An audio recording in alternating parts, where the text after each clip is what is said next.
विद्यार्थ्यांनी शिक्षणासोबतच जीवनमूल्य आत्मसात करणे आवश्यक आहे. आत्मविश्वास, शिस्त आणि सकारात्मक दृष्टिकोन ठेवल्यास प्रत्येक विद्यार्थी आपले स्वप्न पूर्ण करू शकतो. अपयश आले तरी खचून न जाता त्यातून बोध घेऊन पुढे जाणे हाच यशाचा मार्ग आहे.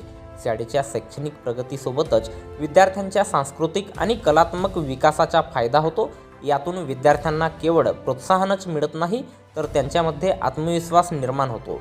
त्यांच्यातील कला सादर करण्याची एक संधी मिळते.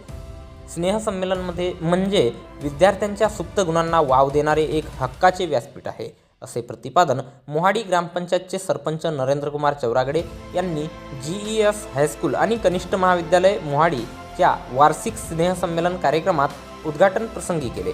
यावेळी कार्यक्रमाचे उद्घाटक माजी सरपंच बबई सोमेश राहंगाले, तर प्रमुख अतिथी म्हणून सेवानिवृत्त प्राचार्य DR चौरागडे, माजी सरपंच मदनलाल बघेले, माजी सरपंच धुरोराज पटले, माजी उपसरपंच मोहनलाल पटले, श्रीराम पारधी, सामाजिक कार्यकर्ते कमलेश पटले, माजी सरपंच बाभणी डॉक्टर गणेश राहंगडाले, सेवानिवृत्त मुख्याध्यापक JJ पटले, सेवानिवृत्त प्राचार्य FY कुरेशी, सेवा सहकारी संस्थाचे अध्यक्ष भाऊलाल चव्हाण, ग्रामपंचायतचे सदस्य भिवराज शेंडे, योगराज भोयर, प्रभा पंधरे, सामाजिक कार्यकर्ते मोहन किशोर मौदेकर, शाळा समितीचे अध्यक्ष नरेश पटले, उपाध्यक्ष गोपाल उके, शाळेचे प्राचार्य RS रहमतकर आदी मान्यवर मंचावर उपस्थित होते. यावेळी विविध विद्यार्थ्यांनी लेझिम, डान्स आणि विविध कलात्मक सामाजिक विषयांवर नाटक आदी कार्यक्रम सादर केले.